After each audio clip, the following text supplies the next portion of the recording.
আজকে যা বলবো তা শুনলে সাকিবিয়ানরা শোরগোল করে দেবে। শাকিব খানের সব থেকে style action thriller cinema Prince. Budget, নায়িকা, গল্প, শুটিং সব জানাবো ফুল ভিডিও দেখেন। প্রিন্স সিনেমা শাকিব খানের নতুন অ্যাকশন থ্রিলার সিনেমা। এবার আসি বাজেটের কথায়।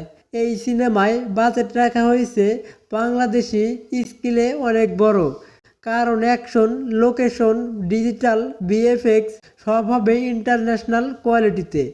এখানেই বড় সারপ্রাইজ, নায়িকা হিসেবে থাকছেন তাসনিয়া ফারিন। অফিসিয়ালিভাবে কনফার্ম। শুটিং কবে শুরু হবে তা জানলে আপনি অবাক হয়ে যাবেন। জানা গেছে সোলজার সিনেমার শুটিং শেষ করেই শাকিব খান সরাসরি ঢুকবেন প্রিন্স সিনেমার শুটিংয়ে। মানে 2026 সালের শুরুতেই বড় ধামাকা। প্রিন্স টিমের কাছ থেকে জানা গেছে শুটিং শুরু হবে সোলজার সিনেমার শুটিং শেষ হলেই। মানে খুব বেশি দেরি নেই। কয়েকটি বিদেশি লোকেশন সিলেক্ট করা হয়েছে, 2 থেকে 3 দেশের নাম আলোচনায়। এখানে সব থেকে ইন্টারেস্টিং বিষয় হলো শাকিব খান এখন একের পর এক বিগ বাজেটের প্রজেক্টে সাইন করছেন। আর সোলজার সিনেমার লিক ফুটেজ রিভিউ চাইলে কমেন্টে লিখো, সোলজার রিভিউ চাই।